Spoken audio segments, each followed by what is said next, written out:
Next gen நேயர்கள் அனைவருக்கும் இனிய நல்வாழ்த்துக்கள். எல்லோரும் நன்றாக இருப்பீர்கள். இப்பொழுது 2026 ஆடி மாதம் மேஷம் முதல் மீனம் வரையிலான ஒரு 12 ராசிக்காரர்களுக்கு எப்படிப்பட்ட என்ன பலன்களை தரும் அப்படின்னு பார்த்துடலாம். ஐயா, போன மாதம் நல்லா இல்லை, குரு பயிற்சிக்கு பிறகு அப்படி நல்லாயிருக்கும் இப்படி நல்லா இருக்கும்னு எல்லாரும் சொன்னீங்க. ராசி பலனை கேட்டு கேட்டு சலிச்சு போனது தான் மிச்சம். நான் ஒன்றும் பெருசாக நல்லா இல்லைங்களே அப்படின்னு சொல்கிறவங்க எல்லாருக்குமே இந்த மாதம் எப்படிப்பட்ட தன்மையில் இருக்கும், ஓரளவுக்கு நல்ல பலன்களை கொடுக்குமா, சாதகமற்ற தன்மைகள் ஏதாவது நீடித்து கொண்டே இருக்குமா என்பதெல்லாம் இப்போது கண்டிப்பாக பார்க்கலாம். சரி, இந்த மாதாந்திர பலன்கள் எப்படி சொல்லப்படுகிறது? அடிக்கடி நான் சொல்லுவேன், ஒரு எல்லா அமைப்புகளையும் ஒரு முன்னுரையாகவே சொல்லுவேன். வருட பலன்கள் என்று சொல்லப்படக்கூடிய குரு, சனி, ராகு, கேதுக்கள் அந்தந்த கிரகங்களுடைய ஒரு பெயர்ச்சியை வச்சு சொல்லப்படுகிறது. 2.5 வருஷத்துக்கு ஒரு தடவை சனி பயிற்சி நடக்குங்க. அப்போ அந்த 2.5 வருஷத்துக்கு ஒரு தடவை சனி ஒரே வீட்டில் இருக்கிறார் இல்லையா, அதை வச்சு சனி பயிற்சி பலன்கள் சொல்லப்படுகிறது. குரு பயிற்சி 12 மாதத்துலேருந்து 13 மாதம் வரைக்கும், ஒரு வருஷத்தில் ஒரு கொஞ்ச நாள் கூட இருக்கும். அப்போ அந்த 12 மாதங்கள்லேருந்து 13 மாதங்கள் வரைக்கும் அந்த குரு பயிற்சியை வச்சு அந்த குரு எங்கே இருக்கிறார் என்பதை வைத்து அந்த ராசிக்கு, உதாரணமாக கன்னிராசிக்காரருக்கு இப்போது லாபஸ்தானம்னு சொல்லப்படக்கூடிய 11ஆம் இடத்துல குரு பகவான் இருக்கிறார். உங்களுக்கு இந்த 11ஆம் இடத்துலேருந்து எங்கெங்கே இடத்தை பார்க்குறார் அப்படின்றத வச்சு அந்த குரு பயிற்சி பலன்களை சொல்லுகிறோம். ஒரு வருடத்திற்கு அந்த பலன்கள் மற்ற கிரகங்களையும் சேர்த்து, ஏன்னா பயிற்சி பலன்கள் அப்படிங்கிறது நவ கிரகங்கள்னு சொல்லப்படக்கூடிய 9 கிரகங்களையும் சேர்த்து வைத்து பலனாக சொல்வது தான். ஆயினும் அது உங்களுடைய பிறந்த ஜாதக தசாபுக்தி அமைப்புகளுக்குள் அடக்கம். இப்போ எப்போவுமே பாருங்கள், ராசி பலனை சொல்கிற மாதிரி எனக்கு ஃபுல்லாக நடந்துடுறது இல்லைன்னு ஒருத்தர் சொல்லுவார், எனக்கு கரெக்டாக நடக்குதுன்னு ஒருத்தர் சொல்லுவார். எப்போவுமே இந்த மாத பலன்கள், வார பலன்கள், ராசி பலன்கள் எல்லாமே இப்படித்தான் இருக்கும். இந்த ராசி பலன்களையும் தாண்டி உங்களுடைய பொதுவான ஜாதகம் அப்படின்னு ஒன்று இருக்குது. அந்த பொதுவான உங்களுடைய உண்மை யூனிக் அப்படின்னு சொல்லுவோம், உங்களுக்கே உரித்தான ஜாதகம். இது பொதுவான ராசி பலன்கள். உங்களுக்கே உரித்தான ஒரு ஜாதகத்தில் உங்களுக்கு என்ன தசாபுக்தி அமைப்புகள் நடக்கிறது என்பதை மேட்ச் பண்ணியும் இங்கே பார்க்கலாம். இப்போ நான் குரு பயிற்சியை சொன்னேன், சனி பயிற்சியை சொன்னேன், ராகுகேது பயிற்சி 1.5 வருஷத்துக்கு ஒரு தடவை நடக்கும். அந்த 1.5 வருஷம் அந்த இடத்துல இருக்கிறதுனால உண்டான பாதிப்புகள் இல்லாத சாதக பாதகங்களை வச்சு அந்த பயிற்சி சொல்லப்படுகிறது. மாத பயிற்சி அப்படிங்கிறது சூரியனுடைய இயக்கங்க. ஒவ்வொரு மாதமும் சூரியன் எந்த இடத்துல இருக்கிறார்ன்றதை வச்சு தான் இந்த மாத பயிற்சி. அதுவும் தமிழ் மாத பயிற்சி அப்படித்தாங்க. ஆடி மாதம் முழுக்க சூரியன் கடக வீட்டில் இருப்பார்.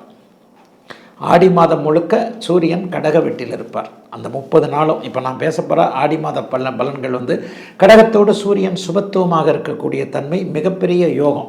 இதில் என்ன ஒரு பலன் இருக்கும் அப்படின்னு சொன்னால், உங்கள் பிறந்த ஜாதக அமைப்பின்படி சூரிய தசை நடந்து கொண்டிருப்பவர்கள், சூரிய புக்தி நடந்து கொண்டிருப்பவர்கள், இவர்கள் எல்லாருக்குமே இந்த ஒரு மாதம் டாப்பாக இருக்குங்க. ஏன்னா சூரியன் குருவை அஸ்தங்கப்படுத்தி சுபத்தன்மையோடு இருக்கின்ற காரணத்தினால் சூரிய அந்தரம் நடந்து கொண்டிருப்பவர்களுக்கு கூட இப்படித்தான் இந்த பிறந்த ஜாதக பலன்களை அப்படியே மேட்ச் பண்ணி பார்க்கணும்.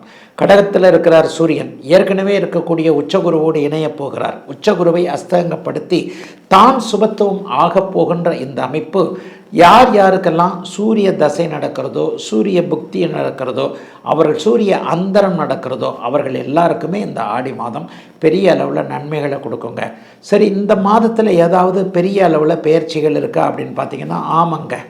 அதாவது ஆடி மாதத்தின் நடுப்பகுதியில் 16, 17ஆம் தேதிகளைப் போல இப்போது இருக்கக்கூடிய சிம்மத்தில் இருக்கக்கூடிய சுக்கிரன் நீச்சத்தை அடைகிறார். ஆடி மாத நடுப்பகுதி ஆகஸ்ட் மாதம் 1ஆம் தேதியாக இருக்கும். ஆகஸ்ட் மாதம் 1ஆம் தேதிக்கு பிறகு அப்படியே ஒரு நீச்சம் என்கின்ற ஒரு அமைப்பை அடைகிறார். அதை போலவே 2ஆம் தேதி பார்த்திங்கன்னா செவ்வாய் இப்போது இருக்கக்கூடிய அந்த ரிஷப வீட்டிலிருந்து மிதுன வீட்டிற்கு மாறுகிறார். புதனும் கூட ஆடி மாதம் 3ஆவது வாரத்தில் அப்படியே சூரியனோடும் குருவோடும் சேரக்கூடிய அமைப்புகள் இருக்குங்க. இதுதான் மாதாந்திர முக்கிய பலன்கள். ஆக இதை வைத்துத்தான் உங்களுக்கு எந்தெந்த நிலைமைகளில் இந்த பலன்கள் எப்படி நடக்கும் அப்படிங்கிறது சொல்லப்படுகிறது.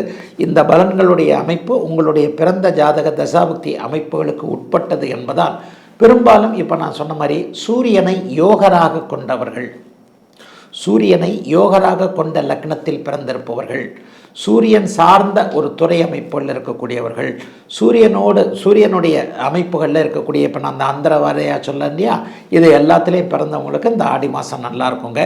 இப்பொழுது தனித்தனியாக மேஷம் முதல் மீனம் வரையிலான இந்த 12 ராசிக்காரர்களுக்கு தனித்தனியாக இந்த ஆடி மாதம் என்ன பலன்களை செய்யும் அப்படிங்கிறத பார்த்துடலாங்க.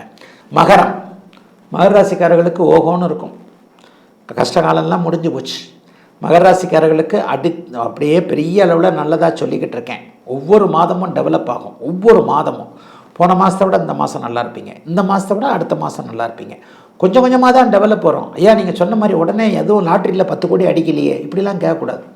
லாட்ரியில் 10 கோடி அடிக்கிறது 10 கோடியில் ஒருத்தருக்கு தான் 10 கோடி அடிக்கும். நமக்கு மெல்ல முன்னேறுவதற்கான வழி அமைப்புகள் தெரிஞ்சாலே போருமே. ஒரே வருஷத்தில் 10 கோடி ரூபா சம்பாதிக்க முடியாதா என்ன? ஒரு நாளில் லாட்ரி அடித்து தான் சம்பாதிக்கணுமா என்ன? ஒரு வருஷத்தில் சம்பாதிக்கலாம்ல. அந்த மாதிரியான அற்புத கிரக மாற்றங்கள் இப்போது கண்டிப்பாக ஆடி மாதத்திலிருந்தே ஆரம்பித்து விடுகின்றன. போன ஜூன்லேயே அது ஆரம்பிச்சிருச்சு. உச்சகுரு ராசியை பார்த்து கொண்டிருக்க கடன் தொல்லைகளை நிவர்த்தி செய்யக்கூடிய 6ஆம் இடத்து செவ்வாய் ஆடி மாதம் 16ஆம் தேதிக்கு பிறகு 6ஆம் இடத்திற்கு மாறுகிறார். பாக்கியத்தில் ராஜயோகாதிபதியான சுக்கிரன் நீச்சத்தை அடைந்தாலும் 9ஆம் இடம்னு சொல்லப்படக்கூடிய பாக்கியத்தில் அமர்ந்திருக்கிறார். அதைவிட மேலாக மிகப்பெரிய ஒன்று என்ன தெரியுங்களா?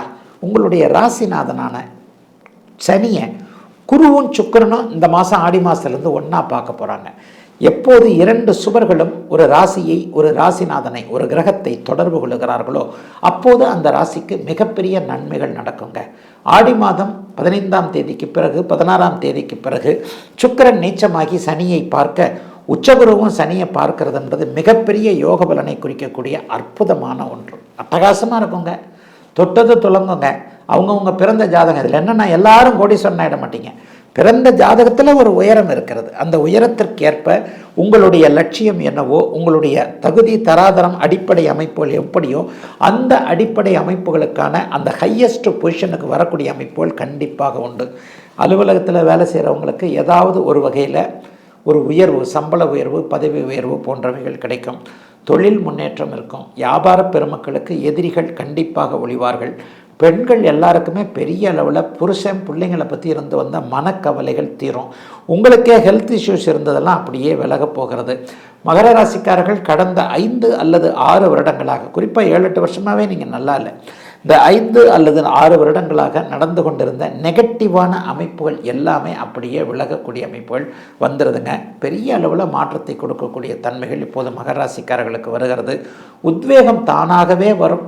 புத்துணர்ச்சியும் உத்வேகமும் முடிவெடுக்கக்கூடிய தைரியமும் இது சரியாக இருக்கும் என்கின்ற மாதிரியாக ஏதாவது ஒன்றை தப்பான செஞ்சிட்டாலும் அதை சரிப்படுத்திக்கக்கூடிய தன்மைகள் உண்டுங்க. உண்மையை சொல்லப்போனால் உங்களுக்கு இப்போ நல்ல காலம், நல்ல நேரம் வந்துருச்சுங்க. நல்ல நேரத்தில் நல்ல எண்ணங்கள் தான் வரும், நல்ல முடிவுகள் தான் கிடைக்கும்.